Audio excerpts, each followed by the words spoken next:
Boy, has it been a struggle to not be able to get the drag car out, but I have been buggy racing. Check this out. Look how awesome I'm doing.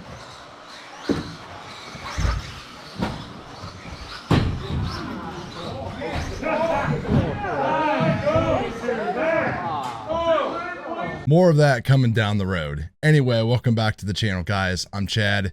This is the Dorky M40RC channel. First thing, last video I did, the whole Fast on Facebook thing, that show did not turn out exactly how I wanted it to. I have an idea how I'm going to do that. Apologize if I offended a few of you guys. You do know, hopefully by now, that I am a real guy, but sometimes I do have to put on this character just to try to entertain people.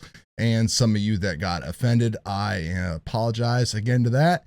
And we will do that show over and over and over, but we're going to go through Facebook and actually try to answer questions for people and not mind to interject when I think somebody is giving bad advice. But anyway, let's get on to this early mid-November news show. The biggest thing that is coming up in like about 24 hours is this. Mark Vine is going to be taking us through his Sanwa M17 settings and some RX8 settings and all that kind of stuff.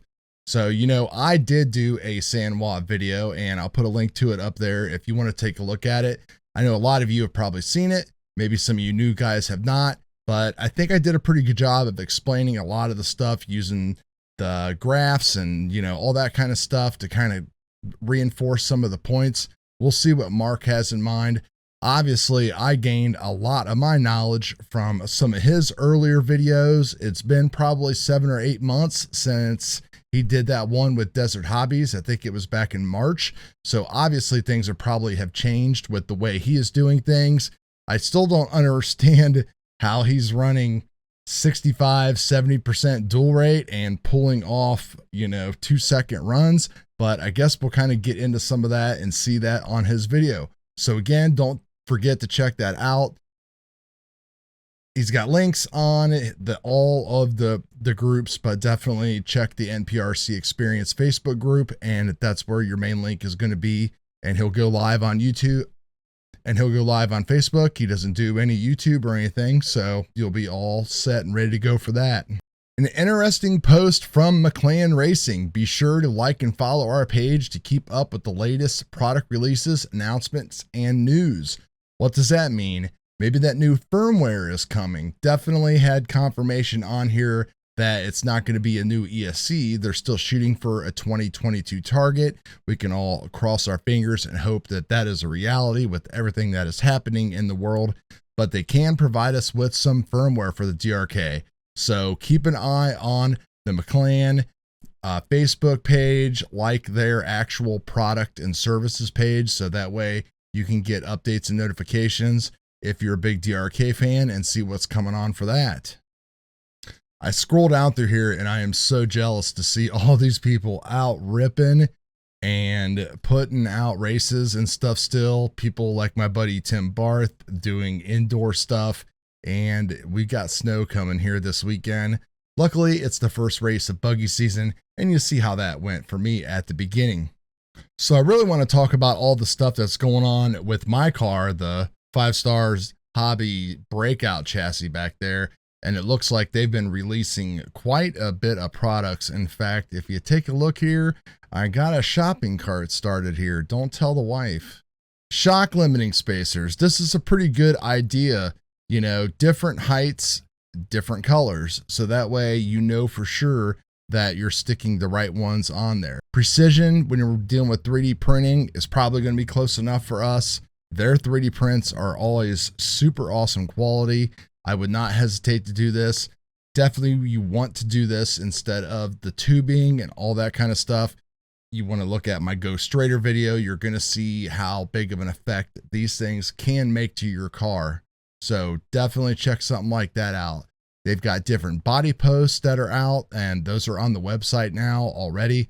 We know that like some of these kits that we're getting, I have always purchased aftermarket body posts, and these have actual extension pieces that it looks like you can get, so you can put the post into the actual height that you need instead of like cutting the top of the body post off, which I think is pretty cool.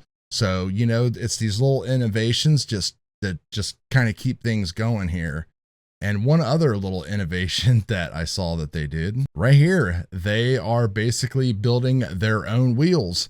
Now, there's not a lot of details about these yet. I've looked for them on their website, but as far as I can tell, it looks like it's going to have, to me, that looks like an air valve that's built into that. So this is going to be interesting because, again, they have some of the best quality nylon 3D prints that I have ever seen or touched in my life.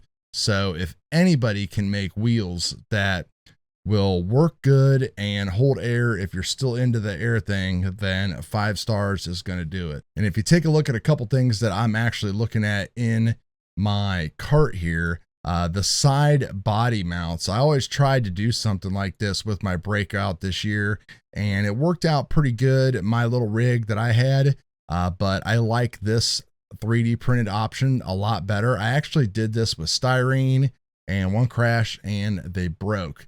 The other thing that is finally out is this V2 associated anti-roll bar kit, and Kyle and some of the guys have been talking about this for a while. This has got like multiple different, I guess you could say, things from all of the different roll bars in existence that are out there that they kind of put together into one package to bring out for us. So this thing is definitely in the cart and is going to be coming to my car. I guess I'm just going to have to put this stuff here and just sit and look at it, unless I just decide to get the car out in the snow. And at this point, it's like, why not? I don't need to break any records. I just want to drive the car. Not really newsworthy here, but oh my God, look at this paint job here. Man, do not wreck that car. I don't really know if you should even drive that body. That thing looks beautiful, Barry. Not sure if you did that or not, but if you did, man, hats off to you. So it looks like the Apollo car is now at the J Concepts garage. What does that mean? Does that mean that J Concepts is going to be developing some stuff to go along with the Apollo? That might be pretty cool.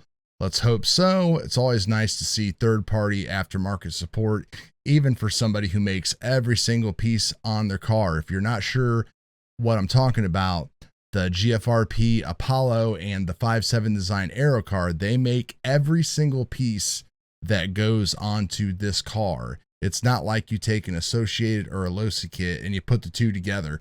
They make every single piece. So seeing other people that might have access to other supply chains is going to be really important to build those relationships and stuff, because I personally see it as something that's coming in 2022 that could affect how a lot of us actually are able to race and compete. And for a lot of you guys looking to get stuff or do some upgrades or maybe build a second car, it's never been a better time. It seems like a lot of people are either changing directions or maybe getting out of the hobby or something, but there's a lot of good deals out there on a lot of nice looking used stuff. I know I sold a couple of my max amps batteries just because why let them sit here for 4 months and not be used. Still keeping the Trinity battery though. I think I kind of like that one a little bit better than the max amp, so we're just going to hold on to that baby. I've been seeing a lot of questions about TLR builds, even here on my channel. It seems like a lot of people are really interested in the Losi. I'm not sure if it's because people have heard that mid-motor cars are harder to work with than rear motors. I haven't had a problem.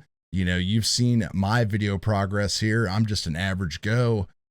I'm not some RC genius, and I was able to make really good strides this year, but a lot of people seem to really be loving this Losi car, so we'll see what happens.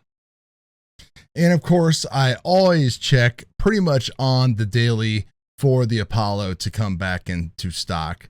Not that I'm interested in changing cars or nothing like that, but I wouldn't mind getting my hands on one just to build it up and kind of have it around just to kind of see what happens. It's Mark Vine is working on it. He's driving it. He's supposed to be working on possibly another car, but I think he's going to be running with the Apollo. I think they're kind of going to be forced to run the Apollo for a while, again, because of like supply chain things and parts availability. But it would be really nice. So you still can't do an extra pre-order right now. Last time I heard was once they were able to basically secure enough for a certain number, they were going to put those up. So I'm sure they will sell out just as fast as Voodoo tires do. So keep your eye on that stuff. So that is going to do it for this news show, guys. Not a whole lot going on, but there's definitely some cool parts and innovation going on out there, especially with my breakout chassis back there. So I'm very excited about that. Those parts are going to get ordered and we will go over some of them here on the bench whenever we get them. So stay tuned to the channel. If you like what you see here, don't forget to subscribe and all that good stuff. And we'll talk to you guys on the next show. Peace.